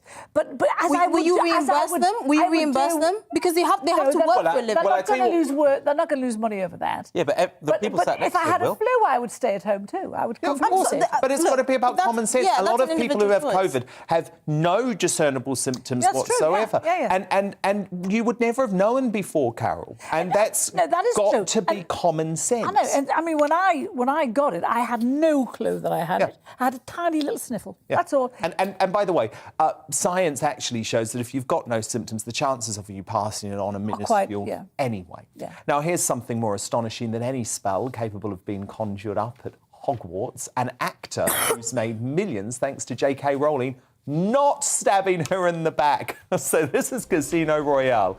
And Rogue One actor Mads Mikkelsen. He's replaced Johnny Depp, by the way, in the latest Harry Potter spin-off Fantastic Beasts: The Secrets of Dumbledore, and he has hit out at the cancellation of Rowling for standing up for the rights of biological women. I mean, it wasn't quite a defence. No lovely publicist in the world would dare let that happen, but Mads was certainly more measured than Emma Watson, who's made a habit out of publicly humiliating the person to whom she owes her career. He told GQ, people treat it a little flippantly, like, isn't that a disgrace? And every time you ask somebody, you can't really figure out what she said.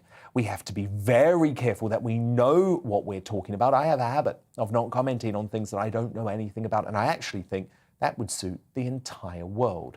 Luckily, Rowling doesn't seem to care much about the opinions of the trans lobby's moaning myrtles anyway. The author was having the time of her life, actually, over the weekend, hanging out with her fellow pro-women allies at a luncheon of the cancelled this weekend.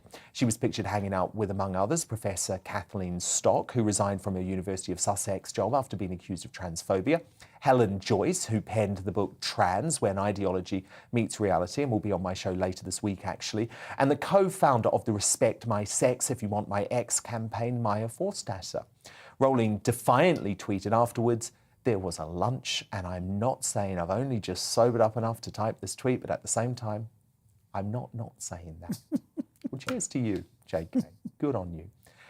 Esther Krakow, Benjamin Butterworth, Carol Malone, do stand by, because coming up is Nadine Dorries' right to call Channel 4 critics a lefty lynch mob, and who won in her battle with Kirsty Allsopp, one of the broadcaster's biggest stars. I'll ask my panel when the Media Buzz returns at 10:30, and we'll have a look at more front pages for you too.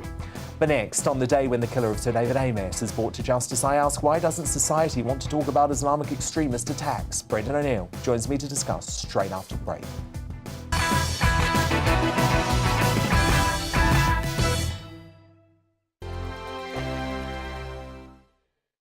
Europe is in the grip of the most devastating humanitarian crisis since World War II. The people of Ukraine are facing unimaginable suffering as their homes are destroyed and their loved ones are killed.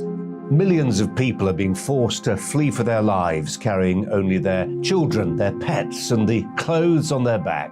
The pain, loss and destruction grows by the day. The people of Ukraine urgently need our help. Already a vast humanitarian operation is underway. Britain's Disasters Emergency Committee, or DEC, brings together 15 leading aid charities to respond to overseas disasters quickly and efficiently. These charities include the British Red Cross, CARE, Oxfam, Save the Children, and World Vision. Their teams are working on the ground in Ukraine and neighbouring countries to bring vital aid to those who need it most. If you can spare it, your gift to the DEC's humanitarian appeal will go a really long way. £10 provides essential hygiene supplies for a person for a month. £50 provides blankets for 4 families. £100 provides emergency food for 2 families per month. It's easy to give. You can donate online at dec.org.uk or call the 24-hour donation line on 0370 60 60 900. If you prefer to send a cheque, please post it to the Ukraine Humanitarian Appeal, PO Box 999, London EC 3A 3AA.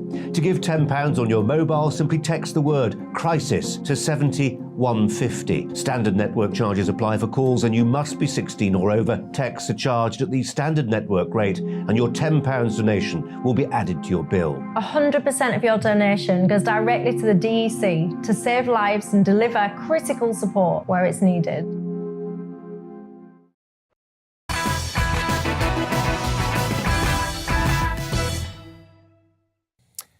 Breaking tonight, Islamist terrorist Ali Harbi Ali will spend his life behind bars after being found guilty of murdering Tory MP Sir David Amess at his constituency surgery in October last year after a frenzied stabbing because the Southend West member had voted in favour of bombing ISIS in Syria in 2015. Ali is facing a full life tariff when he is sentenced at the Old Bailey on Wednesday. But will today's verdict reignite a much-needed conversation about the serious and homegrown threat of Islamic extremism? This is what I had to say back in November about the mainstream media's refusal to ask the tough questions on the danger terrorists like Ali pose. We saw, after the shocking terror attack that killed the MP David Amess last month, that the media and the political establishment would rather talk about anything else than ask the hard questions about the homegrown threat of Islamic extremism. So we saw endless discussions about the online safety bill, general civility in society and the way we treat our MPs, all of which were completely irrelevant. These ISIS-inspired terrorists are the sorts of monsters who targeted Manchester children attending an Ariana Grande concert. They have no humanity, and we must not rest while they continue to operate on our shores. The media must ask the difficult questions. How are they being radicalised? Who is behind the radicalisation? Why isn't the Prevent programme working? Does it need more funding?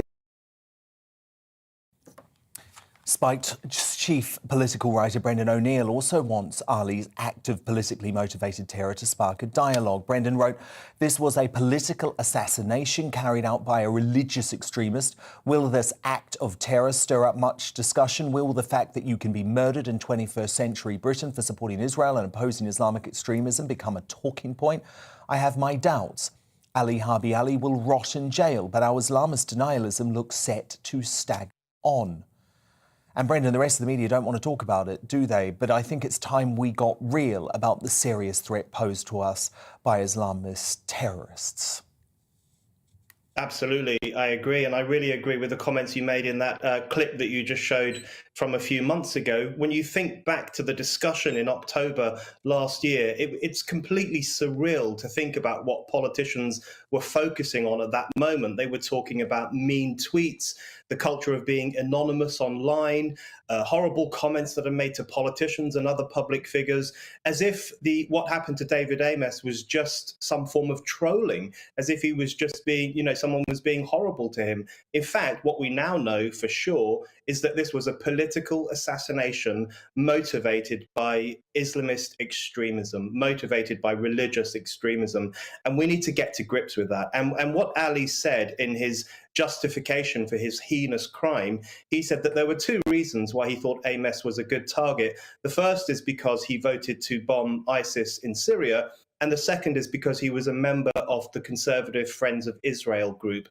So this was a political assassination of someone for opposing ISIS and for supporting Israel. We need to have a serious discussion about that, how that can happen in 21st century Britain. Well, indeed, but the problem is, Brendan, the way this works, and we've both been through a number of these terror attacks now, is that initially the mainstream media say, oh, we can't talk about this because we should be celebrating the life of the person that was killed. Then the terrorist is charged so they can hide behind the legal process for not having the discussion. And now, all of these months later, they know that the public appetite has moved on. So what it means is there is just a conspiracy of silence.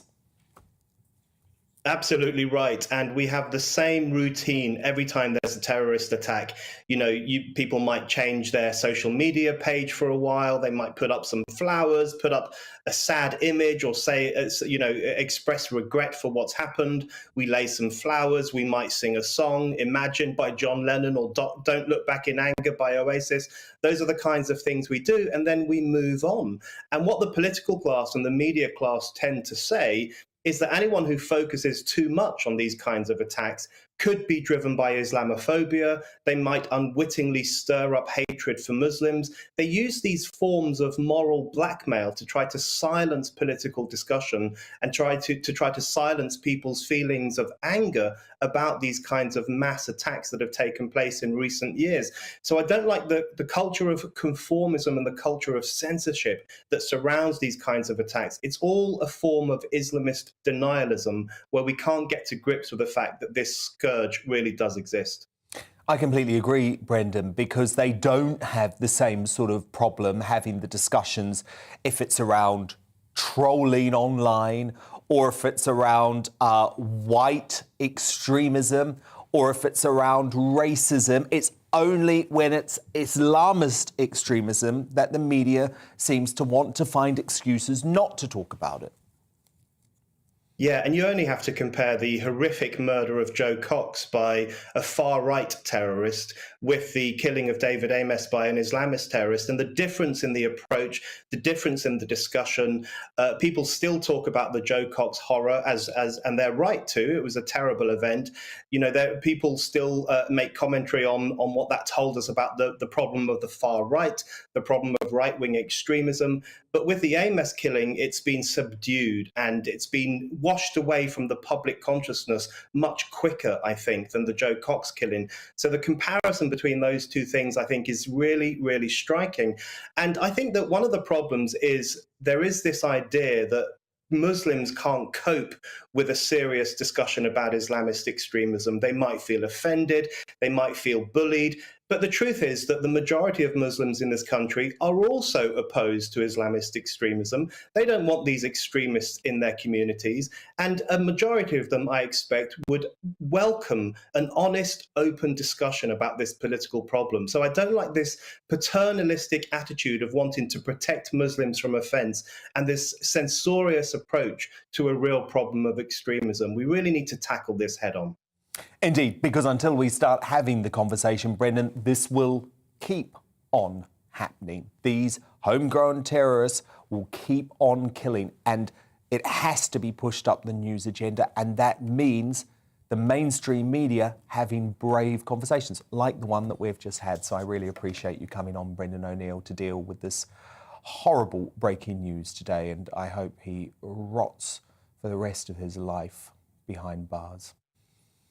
Coming up in Uncancelled, it's been 10 years since that Samantha Brick revelation about the downsides of her beauty. Well, a decade on, she feels more fabulous than ever before, and she's joining me to explain how she's fighting back against the jealousy. But next in Media Buzz's Nadine Dorries right to brand opponents of the channel for sale a lefty lynch mob.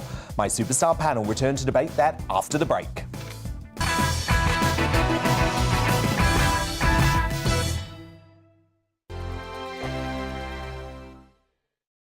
Europe is in the grip of the most devastating humanitarian crisis since World War II. The people of Ukraine are facing unimaginable suffering as their homes are destroyed and their loved ones are killed.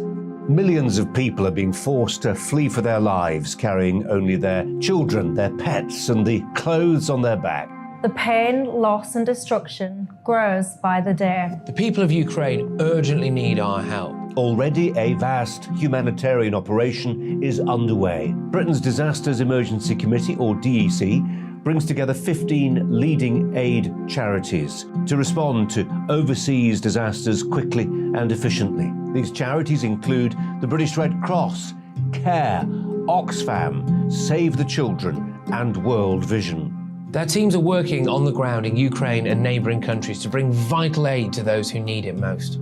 If you can spare it, your gift to the DEC's humanitarian appeal will go a really long way. £10 provides essential hygiene supplies for a person for a month. £50 provides blankets for 4 families. £100 provides emergency food for 2 families per month. It's easy to give. You can donate online at dec.org.uk or call the 24-hour donation line on 0370 60 60 900. If you prefer to send a cheque, please post it to the Ukraine Humanitarian Appeal, PO Box 999, London, EC 3A 3AA.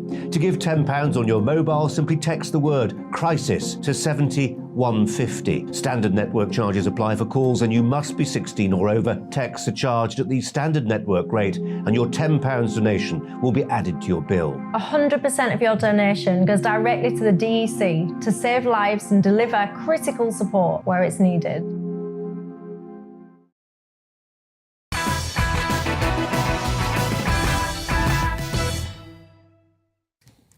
And let's return to tomorrow's news tonight now in our Media Buzz. Lots more front pages have just been delivered. The Independent leads on the tragic murder of the much-respected Sir David Amess MP and the guilty verdict of his killer. Meanwhile, the paper reveals hospitals will be dropping COVID tests to ease a bed shortage crisis. It claims 2 major hospitals have stopped testing patients without symptoms, and some trusts have also scrapped COVID-only wards altogether. The Guardian covers an attack from Keir Starmer on Rishi Sunak, who calls the Chancellor out of touch for his family's tax affairs. Elsewhere, a poignant picture shows Ukrainian President Volodymyr Zelensky and his troops taking a breather as it's reported Russian soldiers are now apparently looting the war-torn country. Meanwhile, the Daily Telegraph leads on reports that GPs have been told to work late to avoid furthering A&E chaos in Britain, with NHS guidance now ordering them to work extended hours as backlog fares grow heading into Easter. The paper also covers criticism of the UK's Prevent anti-terror scheme for letting the killer of Sir David Amess slip through the net. And to me, that is the big story we all need to be talking about. The Daily Mail covers a different looming Easter crisis, this time at our airports. Emergency plans are being drawn up to avoid travel hell during the holidays following a raft of flight cancellations and staff shortages. Backroom staff will man front desks amid fears of nightmare queues. And isn't she just appalling? Meghan Markle is going to go to Holland to join Prince Harry for his Invictus Games, even though she couldn't be bothered to come here for the Duke of Edinburgh's memorial, and the Queen has still not met the daughter who they named after her. And there are calls in the Daily Express for hard-hit pensioners facing £1,000 hikes on their bills to be given urgent financial help. Soaring inflation and spiralling fuel, energy and food costs are leaving millions vulnerable. The Media Buzz continues now with tonight's superstar panel. The Daily Express columnist Carol Malone, senior reporter at the iNewspaper Benjamin Butterworth, and the social commentator Esther Kraku. Now, Nadine Dorries, she's standing strongly behind her brilliant decision to sell Channel 4, despite the relentless, abusive hysteria she's been subjected to from triggered lefties. Straight Talking Nads continued her common sense campaign to save the biased broadcaster and actually help it thrive commercially with this column in yesterday's Mail on Sunday, where she criticised the left's inflammatory response while coolly dismantling their arguments against its privatisation. So the Culture Secretary wrote, "Let's dump the lazy, overwrought and ill-informed rhetoric from the left lynch mob and take a cool look at the facts. Channel 4 is a distinct cultural asset which has created some of the best programmes we have ever been lucky enough to watch, but its salad days are in the past. In 1988, Margaret Thatcher was right. She could see that Channel 4 would only ever reach its full potential when it was free from the constraints of the state, and that is the vision and the outcome we will deliver." Naturally, lefties were triggered again, and it all bubbled over on Twitter. One of Channel 4's best-known faces, Location presenter Kirsty Allsop falsely claimed Thatcher rejected privatising Channel 4 and also tweeted, "Some of the language directed at Nadine Dorries has been vile. It's also crystal clear she doesn't understand Channel 4 nor why it matters. Writing this divisive piece abuses her position and illustrates why she's entirely unsuited for the role at the Department for Culture, Media and Sport." So, Carol Malone, whose side are you on? Nadine or Kirsty? I'm on Nadine's side. You know, there's this huge snobbery around Nadine Dorries. I get really sick of hearing how thick she is from people who are far less powerful than she is. Even Phil Spencer today, really, he put out a really snidey tweet saying she'd been on some quiz show and she'd been so thick she didn't get very far, but she still took her fee. Well, of course she took her fee. I mean, it's just such a stupid thing to do. No, I mean... And let's be honest, Carol, all Phil and Kirsty and everyone at Channel 4 is worried about is losing their fee. Of course. That's all they care about. That's what this hysteria is about, their own pocketbook. Ministers are accusing Dorries of cultural vandalism. I mean, what do the lefties think is going to happen? They're going to put this channel for sale. It's not going to fall apart. It's going to be bought by someone. And, you know, Channel 4 in itself is very niche and state-owned and restrictive in itself. And, you know, I suppose I've always been vaguely irritated by Channel 4. It has some great shows, don't get me wrong, and actually really like location. But the thing about the whole news presentation, one, it is not impartial, no matter what Alex, she's called Mahon, she's the Channel 4 chief exec. She says it's not a lefty channel. Yes, it is. But they're always really... How can she say that with a straight face, Carol? But they're always on the moral high Her ground. presenter said F the Tories. I know. I mean, that is Jon Snow. I know. But, you know, they're always sitting on the top of the moral high ground, and they talk about their support for minorities in a way like no one else has support for minorities. Of course they do. But I just wonder what they think is going to happen to the channel if it's sold. It's not going to turn into a channel that's running Mickey Mouse cartoons for 24 hours a day. It will still, you know, there's lots of creative people out there. They'll go and work for Channel 4. I'm sure of it. What will be great, though, in my view, Benjamin, is that we'll finally get to see whether the public actually have any desire for this far-left news service. And I would argue they probably don't. Benjamin Butterworth, are you with Nadine Dorries or Kirsty? I don't really wish to be with either of those people. But first of all... He doesn't mean in a relationship. He just, you know... I would be with Kirsty also for that, because she's a very rich woman. But I don't think it's very likely. Look, Channel 4... So that's all you want, money? Channel 4 News is... That's all you want in a partner, money, is it? That's a whole other show. That says a lot about you, mate. That says a lot about you. Channel 4 News is outsourced to ITN. So the idea that it's dictated by Channel 4's editorial policy is nonsense and shows that you don't understand how it works. Excuse me, Benjamin, I'm going to pick you up there. Yes. No one understands how Channel 4 operates more in this country. I actually spent a year and a half of my life at a little magazine called Broadcast Magazine, which is like the Bible for the TV industry, and I covered Channel 4 specifically. So I know what this crooked organisation is all about, and it is far left, and of course the editorial agenda is dictated by the executives in that building. You do talk in central London, by the way. You know, but clearly, thankfully, you know more, it sounds like, than Nadine Dorries, numpty Nadine, who 5 months ago, when she was asked at the selection, when she was asked, you just want to throw around personal insults today, don't you? No, do you have free speech on not this when you're channel talking or not? nonsense, no. Nadine Dorries thought that Channel 4 received public money, and she said that to a select committee when she was appointed as Culture Secretary. She misspoke. She did not misspeak, because she defended it during that, and it was only a few minutes in when someone said it does not receive public money. She'd just taken the job. This is such a stupid argument. Nadine Dorries did not know the basic funding structure of Channel 4, and now she claims to get rid of it. The reason Channel 4 works, and the reason Margaret Thatcher was absolutely right, it doesn't was work. because Channel 4 is a... Thatcher wanted it sold, by the way. Channel 4 is a platform. It is not something that makes its own programmes, but what it has to do is get small British production companies to create those programmes to pitch ideas. Esther, you want the money to go to a rich American. Thatcher wanted it sold, by the way. This is disinformation. But this is the thing. From I feel like you don't know anything about Thatcher if you think she really believes that there should be a government-based... Anyway, but the point... Yes, to launch it, but she changed her mind. She wanted it sold. Even if we can go with the narrative that Nadine Dorries has it in for Channel 4 and the BBC, can you blame her? I mean, the idea of the government owning having any say in a broadcasting it doesn't organisation, have a say. It's like them owning a barbershop. What it's say just does weird. It's weird. It's weird that we shouldn't have. What say does it have? Every broadcasting organisation. It doesn't programming Channel 4 every broadcasting organisation. You can't have it both ways. You can't say the state is telling Channel 4 what to put out and that it's too anti the state's government. So what is the issue? But it is anti-government. You can't have it both ways. Do you remember the time you can't make your mind up. Do you remember the time? Well, shut up and I'll tell you. Do you remember the time they put a block of ice in a chair instead of Boris because he didn't turn up for a climate change debate? You're a journalist. Do you think it's OK that the prospective Prime Minister didn't answer questions? And he didn't want to do the debate. He said he the other leaders turned up. declined to. Does money decline to take part? So they put a block of ice there. Extraordinary defence from a You journalist. don't think that's anti-government? No. No.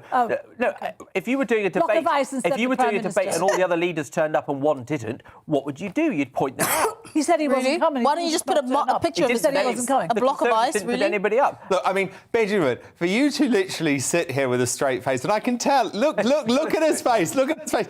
You cannot sit here with a straight face and tell me that Channel 4 News is an impartial news service. Go on, say it. Look into the camera and say it with a straight face. No, go on. No, look down we the might be camera struck right by now and lightning. say I it don't with a wanna straight be face. here. I don't know which Look down camera 4 might and be say it with a struck by straight lightning. face. I don't want to be here.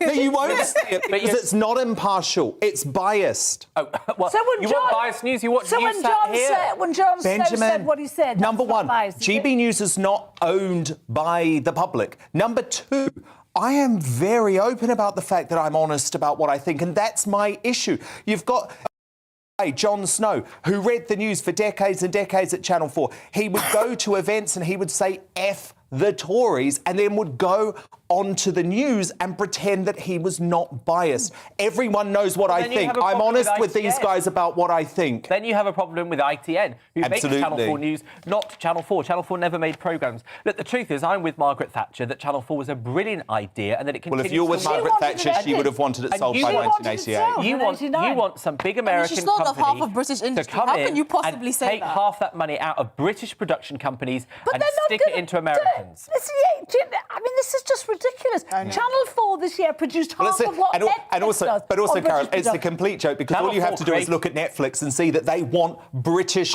content. Can I just- Most of the can I- big Netflix shows are made here in the UK Can I just these read days. you some figures out? Netflix spent 793 million on British productions, and Channel 4 spent half of that, and it cut its production by 158 million this Yeah. year. So they're not making that many British No, productions. let's be honest. Channel Channel 4 has 4 been makes a completely irrelevant profit and since puts it it's all that back into Big British Brother. business. Now, Labour's rising star, ex-footballer Gary Neville, is learning fast what it takes to be an MP in Starmer's party of no opposition. Score political own goals aplenty, alongside a healthy dose of socialist hypocrisy. Yes, that's right. Footage has emerged, and I am enjoying this, of the former Manchester United and England defender seeming to play down human rights abuses in Qatar in a 2019 documentary he produced for its government.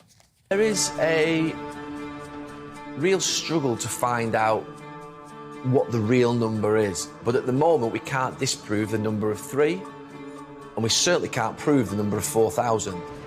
Do we believe that on those sites, in front of Western project managers, that workers are dying and they're hiding it? Are we really saying that that's happening? I find that difficult to believe because I've got more faith in people. Oh, yeah, do you just? Do you just? How much did they pay you to say that? And that's a question, not an accusation, by the way, Gary. He's just like his old teammate, David Beckham, isn't he? Who's reportedly cashing a £150 million cheque to be an ambassador for the Arab state. Another complete hypocrite. This is the bloke telling us all not to vote for the Tories because they're so awful, but is openly supporting a regime that punishes homosexuality with 7 years in jail, the land where women require male guardians and those who are raped end up being at fault in the eyes of its extreme Islamic law. Neville responded on Twitter saying, "This documentary is 3 years old and not once do I question migrant deaths within it. I wonder why the Mail are having a dig. That's the sports and front page in 2 days. I must be boxing hard." Playing down Qatar's human rights abuses is not a good look. And maybe people will remember this if he ever does take up Sir Keir Starmer's offer and run for Parliament. Esther Krakow, Benjamin Butterworth, Carol Malone, do stand by because coming up, the crowning moment of the show, as we will nominate for today's Greatest Britain and Union Jackass. But next and Uncancelled, I'm excited about this. The original victim of cancel culture, Samantha Brick, reacts on 10 years since she was abused by millions for daring to brag about her beauty. And she's got a defiant message for the trolls that still come for her. She'll be here in just a few seconds after we take a look at what's coming up in tomorrow's show. Come Coming up on Dan Wootton tonight, is Boris wrong to declare to GBNews that lockdowns should remain on the table? Sir Graham Brady, chair of the 1922 committee and one of the PM's biggest COVID opponents, gives evidence to my lockdown inquiry, while positive professor Carol Sikora weighs in. Plus, writer and commentator Konstantin Kisin and GBNews star Nigel Farage tackle the issues that matter to you, and I'll debate the headlines of the day with my superstar panel. Former Daily Star editor Dawn Neeson, conservative commentator Calvin Robinson, and entrepreneur and author Angelica Mallon. That's Dan Wootton tonight, Monday to Thursday from 9 p.m. till 11 p.m. on GBNews. But it's time now for Uncancelled. And this is where Britain's top commentators speak out on controversial issues without the fear of the cancel culture sweeping the rest of the media. And there's nothing more controversial than being proud of your appearance, as my guest tonight discovered a decade ago. Yes, it's been 10 years since this article in the Daily Mail turned Samantha Brick into an international hate figure and one of the original victims of cancel culture, just because she asked, why do women hate me for being so beautiful?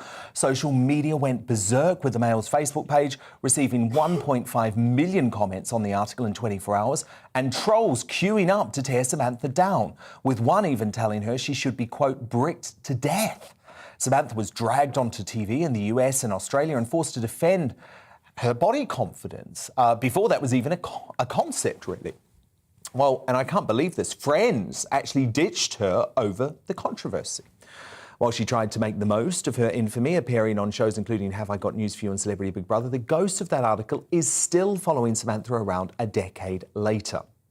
So now, and I love this, she's leaning into the abuse and showing solidarity to self-assured women who find themselves in storms as intense as hers on a daily basis, thanks to Twitter, writing a brand new Daily Mail article in which she is not only unapologetic about her statement in 2012, but riling the trolls again by saying, I am resolute because a decade on, now 51, and pre-menopausal, no longer blonde but brunette and still a proud size 10 to 12, I still think I'm beautiful. In fact, I'd say I'm even more beautiful than 10 years ago.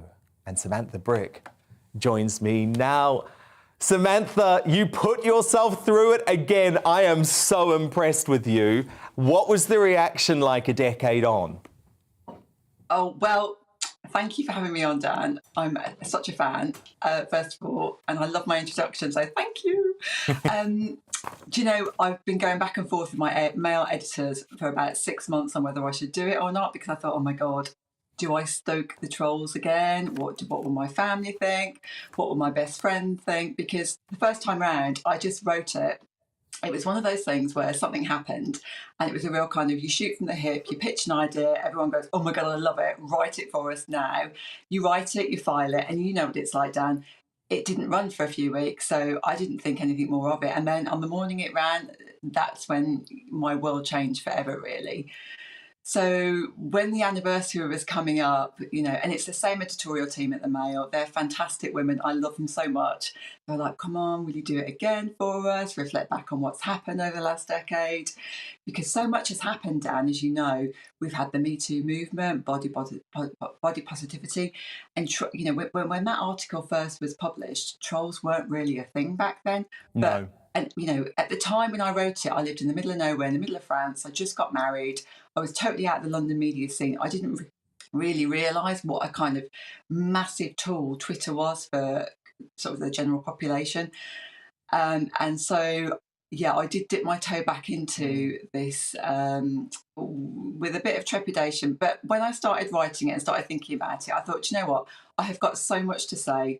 So many women have been in touch with me over the years about their experiences, and you know, I still get them. You know, I'll still get a couple of, even today, I'll still get a couple a month. You know, of women talking to me about what they've been through as well. So it just seemed a really valid point. You know, everyone's talking about the menopause. Everyone's talking about being in your 50s. It's a real media pressure point at the moment. So I just thought, you know what, I'm going to go there. Let's do it. And what interested me about the article, Samantha, is that you are still getting hatred for being beautiful. You say there are still women in your life who avoid you or don't want to be friends with you because of your looks. this is true. And a decade ago, you know, in my sort of, you know, late 30s, early 40s, when this kind of thing was happening, or certainly my 20s and 30s as well, I put that down to them, and I just squarely put it onto them and their sort of anxieties and their insecurities. But now a decade on, I can see that, you know, a lot of women aren't happy with themselves and with their lives. And certainly living in France, women are really confident here. And it's kind of, you know, I've got stepkids. I've seen how they're brought up and how they're sort of exposed to society and the world at large at school. And they have confidence ingrained into their DNA, really, from the get-go. And so, I was going to ask now, if when I look at women who are still trolling me and who are sort of still flicking the virtual finger at me, I can see that. You know, I feel sorry for them, to be fair. Just really. Well, I was going to ask Samantha, do you think this is a uniquely British thing? Because, of course, if you look to the US, you have celebrities like Lizzo, who is larger woman, very proud of it, very body confident, and she doesn't get much trolling at all. So do you think this is about Britain and the way that British people want folk to be modest? Yeah, I mean, yes. Again, before I moved to France, I worked in telly for about 20 years. So I worked in the UK, I worked in the US. US people, you know, the US culture is to build you up. The British culture is to knock you down. And I think that's really true. We in Britain, we're very into false modesty. So I look great. Oh, well, do you think I look all right tonight? You know, when you've spent hours getting ready and you know you absolutely rock, but you can't say that to anyone because they'll be like, check her, you know, who do you think she is? But whereas in the US, they'll be like, yeah, you look fantastic, go girl. And it's a very, and where does it come from? I don't know, Dan, but it's a really British thing that we need to kind of get rid of in 2022, to be honest, because, you know, you see it on social media, you see it on the Insta stories.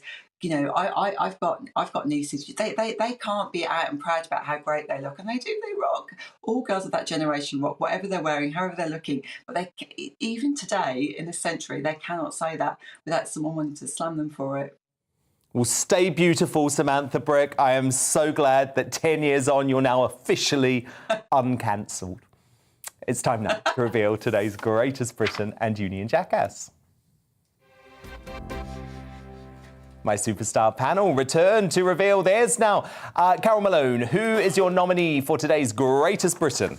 It's Boris, you know, he's playing a blinder in this war. You know, he went to Ukraine at the weekend, you know, a brave thing to do. You know, he's leading the charge in this war with weapons. We're now sending surface-to-air Starstreak missiles that can bring down planes. And he's kicked a hesitant Europe into taking action, which I think is fantastic. Zelensky praised him and he said he will go down in history for this. And that's something I'm proud of. Benjamin Butterworth, your nominee. My greatest Briton is Martin Lewis. We've had the national insurance hike, inflation's probably about 10% in reality, and he has been such a life support to so many people, and he's holding this government to account that is so busy cocking up the basics that it's not caring about people's basic standard of living. Good on you, Martin Lewis. And Esther Kraku, your nominee for greatest Briton. The Queen, obviously, for... You know what? She's always been an inspiration to this country, but for recovering from COVID and just getting back on her duties at 95, I mean, she is truly the greatest Briton, period. Well, Carol, it's a nice bookend to the show because I spoke about Boris Johnson at the start. He is today's greatest Briton because I think he was very brave to make that trip to Kiev, and he just did it so coolly, as if it wasn't even a big deal and it wasn't about him. And I think we're starting to see his true leadership qualities emerge again.